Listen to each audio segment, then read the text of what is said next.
రాహుల్ గాంధీ, ప్రియాంక గాంధీ సేన అనే పేరుతో పార్టీ స్థాపించి కాంగ్రెస్లో మేము ఒక యాత్ర చేస్తున్నారని తెలిసింది.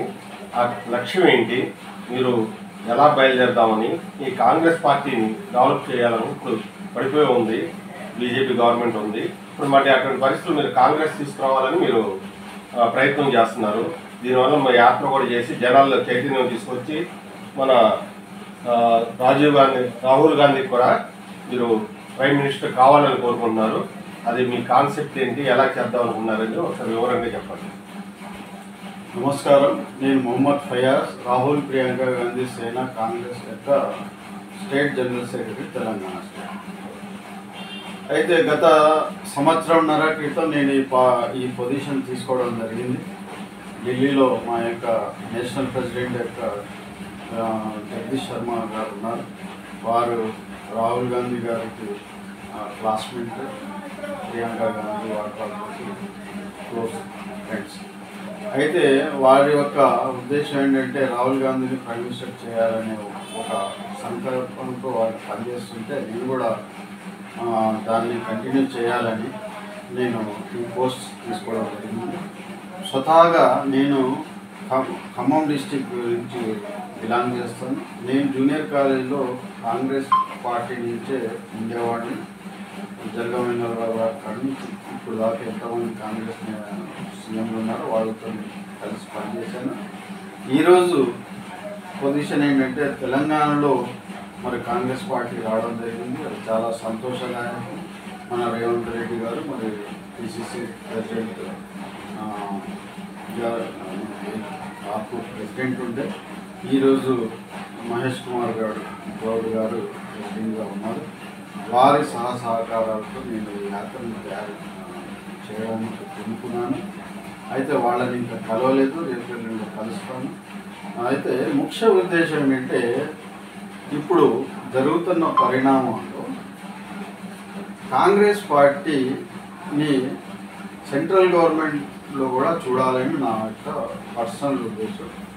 అందులో మన ప్రియతమ నేత గాంధీ ఫ్యామిలీ నుంచి వచ్చిన మనవడు రాహుల్ గాంధీ గారిని ప్రైమ్ మినిస్టర్ చేయడమే అనేది మా యొక్క రాహుల్ ప్రియాంక గాంధీ సేన మరియు నా యొక్క ముఖ్య ఉద్దేశం. దానికి ఒక ప్రణాళిక అనేది ఏర్పాటు చేయడం జరిగింది. ఆ ప్రణాళికలో ఇక్కడి నుంచి ఒక 5 స్టేట్లు బీజేపీ గవర్నమెంట్లో ఉన్నది కాబట్టి వాళ్ళకి పోయి చైతన్యవంతం చేసి, అంటే మన తెలంగాణలో కాంగ్రెస్ పార్టీ ఉంది కానీ అక్కడ లేదు. అయితే ఎందుకు రాహుల్ గాంధీ గారిని కాంగ్రెస్ పార్టీని ప్రైమ్ మినిస్టర్గా చూడాలి అనే ఏ విధంగా అయితే నేను ఎక్స్ప్లెయిన్ చేయడానికి పోతున్నానో దాన్ని వివరించుకుంటూ కొన్ని విషయాలు మీకు అంటే కొన్ని చెప్పకూడదు, అవన్నీ నేను రికార్డింగ్ రూపంలో వీడియో రూపంలో తయారు చేసుకున్నాను.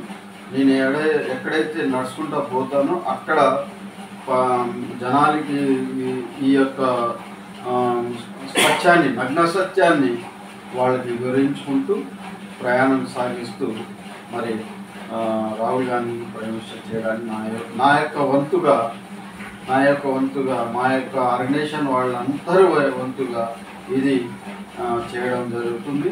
మరి నాకు పర్మిషన్ అనేది సెంట్రల్ గవర్నమెంట్ నుంచి రావాలి. అందువల్ల నేను ఒక ఈమెయిల్ ఇచ్చాను. అక్కడి నుంచి మెయిల్ నాకు పర్మిషన్ రాగానే నేను తప్పకుండా డేట్స్ ఫిక్స్ చేసుకుంటాను. ఏ స్టేట్లో ఎన్ని రోజులు ఉంటాను, ఏ ఏరియాలో తిరుగుతాను అనేది ఒక షెడ్యూల్ ప్రకారంగా నేను వెళ్తాను. అయితే వాళ్ళు ఇంకా పర్మిషన్ ఇవ్వలేదు కాబట్టి మరి కొంత టైం పడుతుంది, కొద్ది డిలే అవుతుంది. ఎవరైనా నాతో జాయిన్ అవ్వదలుచుకుంటే మీ ఛానల్ ద్వారా తప్పకుండా నన్ను సంప్రదిస్తే నేను తప్పకుండా వాళ్ళని కూడా నేను కనుక్కొని పోవడానికి సిద్ధంగా ఉన్నాను. ఇంకోటి ఏంటంటే పర్మిషన్ రాలేదనుకోండి, ఎందుకంటే వీళ్ళు ఇయ్యరు. రాహుల్ గాంధీని ప్రైమ్ మినిస్టర్ చేస్తానంటే ఎవరు పర్మిషన్ ఇవ్వరు. కాబట్టి నేనేం చేయదలుచుకున్నా అంటే నా యొక్క స్వతహా బండి ఉంది, కారు ఉంది. కారులో ఒక 5-6 కార్లు వేసుకొని నా యొక్క ఆర్గనైజేషన్ వాళ్ళందరినీ తీసుకొని వెళ్తూ కొన్ని ఏరియాలో ఆపి నా యొక్క ప్రజెంటేషన్ వాళ్ళకి ఇచ్చి వాళ్ళకి ఎగ్జాంపుల్ అన్నీ చూపిస్తాను. ఎగ్జాంపుల్ చూపించడం అంటే ఏ విధంగా కొన్ని విషయాలు మీకు షేర్ చేసుకుంటాను. అదేంటంటే 2014 దాకా మన దేశం అల్లకల్లోలంగా లేదు, అంతా యూనైటెడ్గా ఉండేది. Even though BJP government Vajpayee జమానాలో కూడా ఇంత అల్లకల్లోలంగా లేదు. కానీ ఈ 2014 నుంచి 2025 దాకా అన్ని మోసాలు, కుల మతాలు, మరి గోమాంసం అంటారు, ఇలాంటి అంటే ముస్లింలను చూపించి హిందువుల ఓట్లు దండుకోవడానికే ఈ యొక్క BJP government, Modi government first టర్మ్లో ఆ పని చేసింది. సెకండ్ టర్మ్లో కూడా అదే పని చేసింది. ముస్లిమ్స్ అంటే మన దేశంలో వాళ్ళు మనకు శత్రువులు, వాళ్ళతోటి మాకు హాని ఉంటుంది, అంటే హిందువులకు హాని ఉంటుంది అనే ఒక భ్రమలో మా హిందూ సోదరులందరికీ భ్రమ కల్పించి వాళ్ళ ఓట్లు దండుకోవడం జరిగింది. ఎంత సత్యం చెప్పడానికి పోయినా సరే భాయ్ వాళ్ళు వచ్చారు ఎందుకు, 2 కోట్ల ఉద్యోగాలు ఇస్తా అన్నారు. తర్వాత లక్షల రూపాయలు, 15 లక్షల రూపాయలు స్విస్ బ్యాంక్ నుంచి తీసుకొని ఇట్లనే ఇస్తా అన్నారు. ఇంకెన్నో మాయ మాటలు చేసి వచ్చిన తర్వాత మళ్ళీ ఈ హిందూ ముస్లిం అనేది ఎన్నో విషయాలు అంటే చెప్పకూడదు అవన్నీ చేసి దేశాన్ని అల్లకల్లోలం చేసి ఫైనాన్షియల్గా చాలా స్తంభింపజేశారు. ఎవరైతే అదానీ, అంబానీ లాంటి వాళ్ళకి మరి వాళ్ళు ఎన్నో లక్షల కోట్ల రూపాయలు మరి అప్పుగా ఇచ్చి దాన్ని రుణం మాఫీగా చేశారు. అదే మన పేద ప్రజానీకం ఒక ఇల్లు కట్టుకుని 5 లక్షలు ఇల్లు మన లోన్ తీసుకుంటారు, కట్టలేకపోతే ఇల్లు జప్తు చేసుకోవడం జరుగుతుంది. పేద ప్రజలకు ఏమి ఇచ్చారనేది వివరిస్తాను. తర్వాత మరి ఈ 11 సంవత్సరాల్లో జరిగిన మానభంగాలు, తర్వాత నిరుద్యోగం, తర్వాత వచ్చేసి ఎన్నో లక్షల కోట్ల కుంభకోణాలు, ఎలక్ట్రల్ బాండ్ అని ఎన్నో విధాలుగా మరి ఎవరైతే గోమాత అనే మన తెలంగాణ ఇండియాలో గోవుని మాతగా కొలుస్తారు కాబట్టి చాలామంది ముస్లిమ్స్ దాన్ని మానేశారు తినడం. ఎందుకంటే నా యొక్క పక్కనున్న మిత్రుడికి అది ఒక మాతగా వర్ణించడం జరిగింది. ఆ వర్ణించడానికి మనం వాళ్ళకి మర్యాద ఇవ్వాలని మేము అందరం దాన్ని పనిచేసాం. కానీ ఈ దళితుడు, ఈ బీజేపీ పాలిత ప్రాంతాల్లో ఉన్న మరి మారోడీలు, గుజరాతీలు వీళ్ళంతా ఎన్నో ఫ్యాక్టరీలు 60-70 ఫ్యాక్టరీలు పెట్టి లక్షల గోవులను ఎక్స్పోర్ట్ చేయడం జరుగుతుంది. అదే లక్షల మన గోవులు అమ్మిన వాళ్ళ దగ్గర నుంచి మరి ఏ విధంగా వీళ్ళు బీజేపీ ఎలక్ట్రల్ బాండ్ రూపంలో డబ్బులు తీసుకుందో మరి ఇవన్నీ ఇది మనకు మాయమాట చెప్పినట్టే అని వాళ్ళకి ఎక్స్ప్లెయిన్ చేస్తాను. ఆ తర్వాత నిరుద్యోగం గురించి తర్వాత ఇప్పుడు ట్రంప్ ఉన్నారు. ట్రంప్ ఏమన్నాడు, నేనే పాకిస్తాన్ నాది అంటాడు. అసలు ట్రంప్ నీకు క్లోజ్ దోస్తు. ఆ క్లోజ్ దోస్తున్న ట్రంప్ నిన్ను పట్టించుకోవట్లేదు. ఈరోజు ట్యాక్సుల మీద ట్యాక్స్లు వేస్తున్నాడు.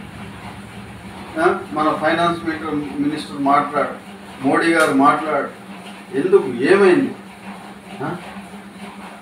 ఇన్ని ట్యాక్స్లు వేస్తున్నారు, ఎవరికి అయినది మన ఇండియాకి వేస్తున్నారు అంటే నీ క్లోజ్ దోస్త్ అన్న తర్వాత కూడా అంటే విదేశీ యొక్క మీ విదేశాంగ యొక్క బలం ఎక్కడ పోయింది అంటే దోస్తీ ఎక్కడ పోయింది. ప్రతి ఓడు మమ్మల్ని మన కంట్రీని చీదరించుకోవడం జరుగుతుంది మధ్యన. అది కూడా ఎక్స్ప్లెయిన్ చేద్దాం మన దేశ ప్రజలు. ఇది కాబట్టి మనం ఇవన్నిటి ఎక్స్ప్లెయిన్ చేసుకుంటూ ఈ ప్రయాణాన్ని సాగిస్తూ మరి రాహుల్ గాంధీ గారు ఏదైతే ఆయన చూసింది ఏంటంటే ఆయన మన పేద ప్రజల దగ్గరికి వెళ్ళడం, అంటే కటింగ్ షాప్ వాళ్ళ దగ్గర వెళ్ళడం, ఎవరైతే చెప్పులు కుట్టుకున్న వాళ్ళ షాపులకు వెళ్ళడం, ఎవరైతే మన భూకంపాలు వరదలు వచ్చిన ప్రాంతాలు సందర్శించడం, అదే మిజోరం అది ఆ స్టేట్స్ కూడా వెళ్ళడం జరిగింది.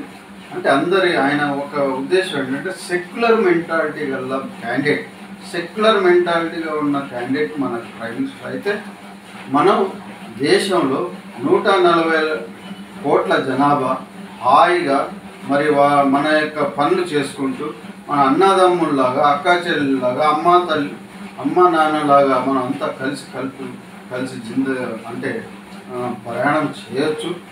దీన్ని నేను అయితే అందువల్లనే మన ప్రధానిగా ఆయన చూడాలని అనుకుంటున్నాను. ఎవరైతే దీన్ని ఆహ్వానిస్తారో మీరందరూ నాతో కలిసికట్టు రావాల్సిందిగా విజ్ఞప్తి చేస్తున్నాను. కాబట్టి ఈ ప్రయాణాన్ని సుఖ సంతోషాలతో వెళ్ళి ప్రైమ్ మినిస్టర్ చేయాలని మీరందరూ కోరుకోవాలని ఈ ప్రజాని కానీ మీ అందరికీ నేను కోరుకుంటూ సెలవు ఇస్తున్నాను.